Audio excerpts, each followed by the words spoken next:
Fellas, if you're in a relationship that you feel is loveless, that you feel is a little bit empty, but you know that there's something there, but you're trying to figure it out whether you're going to stay or go, what you don't want is you don't want to be frustrated in a relationship that you're just like, I don't know if it's going anywhere, but you do want a relationship that's productive and thriving. I'm going to walk through that and really just kind of get you there. I can't decide for you if you should stay or go, but what I want to do is help you out to make that decision for you, because nobody wants to stay in a loveless relationship. Nobody wants to stay in something that feels empty and unfulfilling, but we want to make things better. So number one, what you want to do is you want to reassess your goals. So I've been married for a few months now, but I've been with my now wife for over 5 years. And the one thing that I'll say is I'm not the same person that I was 5 years ago. She's not the same woman that she was 5 years ago, right? My goals then were different than my goals now. Her goals then are different than her goals now. Our collective goals are different. The reason why I say is reassess your goals is because you want to figure out if you all are on the same path or you all are on completely different pathways, right? And I think this is a conversation that you want to consistently revisit, because when you're in something that feels empty, that feels loveless,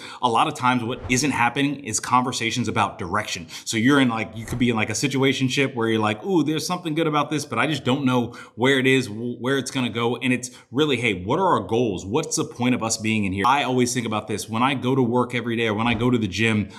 What is my goal for that workout? If I don't have a goal to it, then I'm just kind of in there aimlessly. And if I'm doing something aimlessly, then it just doesn't make a lot of sense. And then I end up losing the love for it. I end up losing the desire or want for it. So identify if you guys' goals are on the same path or are they on two completely different paths. That's going to help. Number two, look yourself in the mirror, because love is an action where there's so much content out there that's just like, what is it? Red pill content and, be an alpha male and high quality, whatever. Like I see that stuff so much, and there's stuff from like the female side as well. But what ends up happening is nobody's looking at themselves in the mirror and figuring out areas that they can improve, right? So for me, I'm very selfish with my time. I've become a lot less selfish with my time, but about 5 years ago when Carly and I started dating, I wasn't present. I was just there and I was kind of going through the motions, and I was never present because what I had going on was more important. What I was doing was more important. I wasn't asking a lot of questions. I wasn't showing a lot of care. It was all me. And there's times where I'm like, I still have to safeguard against that, because that ends up being, I'm just putting problems, that I'm going through on our relationship, and I'm not present about the good things that are happening. So when I say really focus on yourself, it's focus on the output or the input that you're inputting into the relationship, because that's going to drive the output. If your input isn't strong, if your input's 50% and you're expecting 100%, in return, it just doesn't make sense, right? Like, people say like, a relationship is 50-50. No, it's 100-100. Like if I'm giving 50% and getting 50% back, yeah, that might make 100, but we have two people can give 100% and it's 200%, right? So make sure that you're looking yourself in the mirror and seeing if you're giving the effort that you actually want as an output. Because if you're not giving effort, then it's going to feel empty. It's going to feel a little loveless, all that stuff. Number three, have honest conversations with your partner. There's honesty and there's transparency. Honesty is when somebody asks you a question, you are truthful in your response. Transparency is, I'm telling you the things that are vulnerable without you even asking, so you know who I am. The reason why this is important is because loveless and empty relationships and things that are not fulfilling, I have found in my past years of extensive dating and doing all the wrong things and being out in the streets and everything,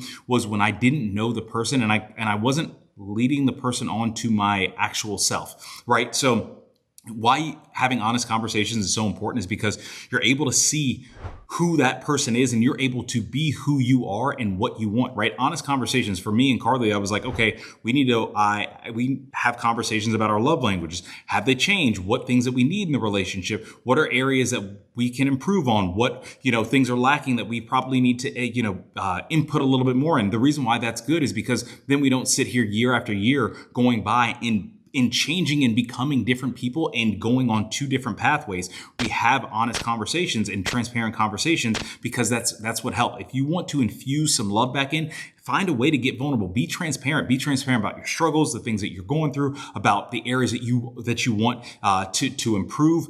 There's so many things that as men we don't want to talk about because we don't want to come off as weak or whatever, or a simp or whatever it is. And while that can be, I won't even say true, but while that can be true in some cases, it's not true in all cases. When it's a relationship, you're looking at a teammate. And when you are on a team, there's a common goal. When there's a common goal, you have to know your partner's weaknesses. They have to know your weaknesses. The strengths, they have to know your strengths. All of that you all have to be in alignment, and that comes by open communication. Number 4, if there is true commitment with you and the other person, consider counseling. So in 2022, I went through it mentally. I felt like I had a 4 to 5 month mental breakdown, and it took Carly and I to our wits end. But the one thing that we had was we were 1,000% committed to the relationship. So we got a couples counselor and we walked through, individual things that we were going through and then collective things. Because a lot of what I was going through was not just all relationship specific. It was things that I just really hadn't dealt with in areas that I was just kind of, not tending to. And so what that did was because we were committed, we were able to get a third party in and be like, hey, what are areas that could help us out? She came at it from a brain science standpoint, which is great because I'm in tech. I love homework. I love being able to be like, here's an input, here's an output, very binary, ones and zeros, black and white type of thing. But having someone who can mediate, it helps you because you have an unbiased party, right? Because when it comes to relationships are tough.